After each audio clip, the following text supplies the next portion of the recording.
Magandang hapon sa inyong lahat. Ito po si Herbert Curia, author, promoter ng The Bible Evangelization. Akibat ang ating pananalig sa ating banal na Panginoon Diyos, banal na Panginoon sa Kristo at gabay ng kalimutan karibig ng Santa Maria, ay ating po ibinabahagi sa inyo sa linggong ito. Ang mensahe ng ating banal na Panginoon. Ang tema ng mensahe ng ating banal na Panginoon Diyos ay linggo ng pagkabuhay ng Panginoon Yeso Kristo, o ito yung sineselebrate natin na Easter Sunday ngayon. So, happy Easter Sunday nga pala sa lahat. At ngayon ay babasahin ko sa inyo ang mensahe nito ng ating banal na Panginoon mula po sa bagong tipan ng mabuting balita na pag-banal na Panginoon sa pamamagitan ng banal na Panginoong Yeso Kristo. At tayo po dito sa Apostol San Mateo, banal na 20, talatang 1 hanggang 7. Makaraan ang araw ng pamamahinga, pagwayway ng unang araw ng Sanlinggo, pumunta sa libingan ni Jesus si Maria Magdalena at ang isa pang Maria. Biglang lumindol ng malakas, bumaba mula sa langit ang isang anghel ng Panginoon. Iginulong ang batong nakatingan at naupo sa ibabaw nito. Ang kanyang mukha ay nakasisilaw na parang sigla, at ang kanyang damit ay kasimbuti ng busila. Nanginig sa takot ang mga bantay at nabulagsang parang mga patay ng mga anghel. Ngunit sinabi ito sa mga babae, huwag kayong matakot, alam kong hinahanap ninyo si Jesus na pinako sa krus. Wala na siya rito, sapagat siya muling nabuhay tulad ng kanyang sinabi. Tingnan ninyo ang pinaglalagyan sa kanya. Lumakan na kayo at ibalita sa kanyang mga alagad na siya ay muling nabuhay at mauuna sa Galilea. Pagpatuloy po natin sa kay Apostol San Mateo, Kabanata 8, talatang 16 hanggang 20. Ang mensahe. Ang 11 alagad ay nagpunta sa Galilea sa bundok na itinuro sa kanila ni Jesus. Nang makita nila si Jesus, kanilang sinambasiya. Bagat may ibang nag-aalinlangan, dumati si Jesus sa kanila. Binigay na sa akin ang lahat ng kapangyarihan sa langit at lupa. Kaya humayo kayo at gawin ninyong alagad ko ang lahat ng mga bansa. Bautismuhan niyo sila sa ngalan ng Ama, Anak at ng Espiritu Santo at turuang sumunod sa lahat ng ipinag-uutos ko. Tandaan ninyo, ako'y laging kasama ninyo hanggang katapusan ng sanlibutan. At ipagpatuloy po natin kay Apostol San Marcos, Kabanata 16, talatang 15 hanggang 16. Ito po ang mensahe. At sinabi na ito sa kanila, kayo sa buong sanlibutan at ipangaral niyo sa lahat ang mga balita. Ang sumampalataya ay mabautismuhan ay maliligtas. Ngunit ang hindi sumampalataya ay parurusahan. Tuloy po natin sa kay Apostol San Lucas, Kabanata 4 at talatang 4. Ito po ang mensahe. Sinabi niya sa kanila, ganito ang natusulat, kinakailangan magbata ang Mesiyas at muling mabubuhay sa ikatlong araw. Sa kanyang pangalan pagkapatawaran ng mga kasalanan at dapat ipangaral sa lahat ng bansa, magmula sa Jerusalem. Pagpatuloy po natin sa mga gawa, Kabanata 1, talatang 6 hanggang 9. Ito po ang mensahe. Kaya nang magkasama-sama si Jesus at ang mga siya'y tinanong nila, Panginoon, itatatag na po ba ninyo muli ang kaharian ng Israel? Sumugot siya, ang mga panahon at sandali ay itinakda ng Ama sa kanyang sariling kapangyarihan at hindi na kailangan malaman ninyo kung kailan iyon. Ngunit bibigyan ko kayo ng kapangyarihan pagbaba sa inyo ng Espiritu Santo at kayo magiging saksi ko sa Jerusalem, sa buong Judea, Samaria hanggang pagkasabi nito siya iniakyat sa langit samantala nakatingin siya sa kanya at nagtatakpan siya ng ulang. Ito po ang mensahe at salita ng ating banal na Panginoon Diyos sa ating pagbabahagi ng mabuting balita, Bible Evangelization. Ating mga kasalamatan ng ating banal na Panginoon Diyos at ang banal na Panginoon Diyos. Yan. Maraming salamat po sa ating banal na Panginoon Diyos at banal na Panginoon Yeso Kristo sa kanilang pagpapalang ito at sakripisyo ito. Ngayon ay ipaliliwanag ko po sa inyo ang mga mensahe nito mula sa tema na Linggo ng Pagkabuhay ng Panginoong Yeso Kristo. Ito nga yung celebrate Easter Sunday. Ngayon po ay nais ko ipabati sa atin ng banal na Panginoon Diyos, kung magitan ng banal na Panginoon Yeso Kristo. Nais niyang ipabati sa atin at ipaalam sa atin na ang Panginoon Yeso Kristo ay ang muling binuhay. O binuhay niya ang Panginoon Yeso Kristo upang isa kutuparan ng kanyang sinabi na siya ay muling mabubuhay sa ikatlong araw at upang ipakita na tayo ay muling bubuhayin pagdating panahon ng Panginoon Kristo at ng Panginoon Diyos at tayo ay mayroong spiritual na pamumuhay o buhay na walang hanggan. So tayo ay sumampalataya at manampalataya na tayo may spiritual na pamumuhay dito sa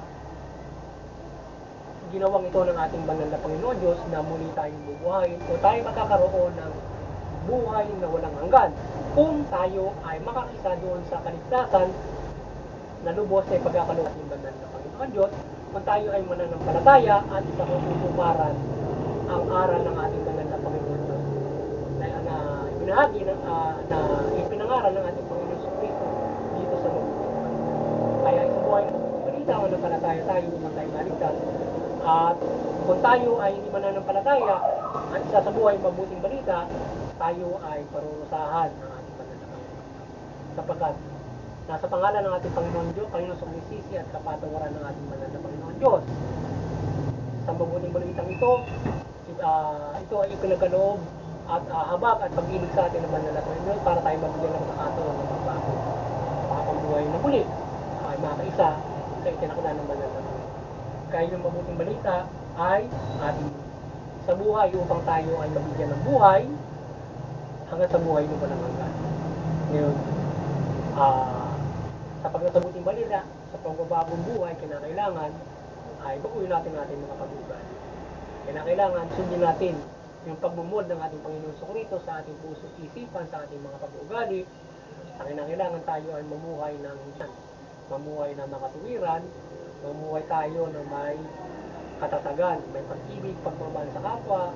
Kaya marami ang gabay na yan para mabago natin ang ating mga pag-uugali, ang ating puso, isipan, para tayo makapamuhay sa landas na mabuti o banal na may kaligtasan.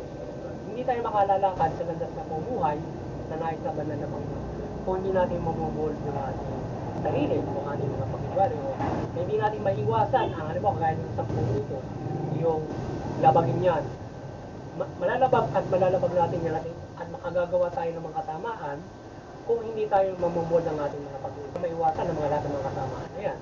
Na tayo ay mayroong katatagan, mayroon tayong pagmamahal sa kapwa, mahinahon, mabait, matuwid, mga tuwiran. Siyempre, nanampalataya tayo doon. Sinahandol natin ang sarili para bilang buhay na ay. Kaya kung hindi tayo mamumol doon sa ganung klase ng pagbabago ng ating puso at isipan, ng ating mga pag-uugali, hindi natin masusunod yung mga, o hindi natin maiwasan yung mga masamang gawa, kagaya sa pinagbabawal ng ating pagpapatay, kapag ikaw ay hindi ka pasensyoso, ay tinuturo natin ba na Panginoon, maaari kang makapalaki, maaari kang makapatay ng tao, o maaari kang mamatay dahil sa material na bagay, o dahil sa pita ng naman, dahil sa iyong pagnanasa, dahil sa yanasap na kayamanan. So maaari gumawa ka ng mabuti dahil sa pagkasapita ng laman. Ngayon kung ikaw ay mamumuhay maka-spiritual sa pag-ugali at pagmumod ng puso at natin at tibay ng ating espiritu, tayo ay makapumuhay, makalalakad sa naisang banal na Panginoon Diyos na mabuting pumuhay mula dito sa mabuting balita. So yun at sana ay tayo ay magkaroon ng malaking pag-asa sa pagpapalang ito ng ating banal na Panginoon Diyos dito sa mabuting balita at sa ating binahagi ngayon. Tayo ay muli mabubuhay at magkakalawaban ng buhay. Ayan, muli, sana tayo ay sana nagabayan naman kayo ng Bible. The Bible naman yung kayo sa inyong spiritual na buhay at practical na buhay at kayo magkaroon ng malaking pag-asa sa inyong kaligasang spiritual at makapamuhay ng mabuti sa pamumuhay na ito. At tayo patuloy na umaasa ng patuloy na paggabay ng Banal na Santa Maria na kanyang gabay ng kaliwanagan, pag-milagro sa ating pagbabahagi ng balita. Gabayan tayo sa pagbabahagi ito ng mabuting balita na maliwanagan na lahat habang tayo ay nagbabahagi. At kayo mahikayat sa pagtalima ng mabuting balita. So kayo maliwanagan.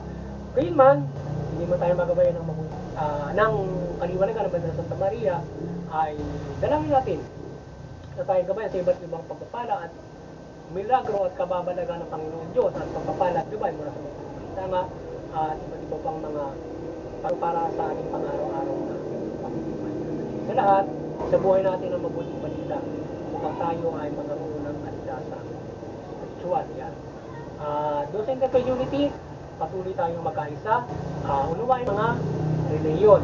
Sa gayon ay maiwasan natin yung hidwaan, sigalutan, hindi pagkakaunawaan na uwi sa karahasan at mga digmaan. So, sa gayon, makinikaya tayo ng pagpapairal ng kapayapaan, pag-ibig, pagmamahalan, at pagpapairal ng mabuti sa sangkatauhan.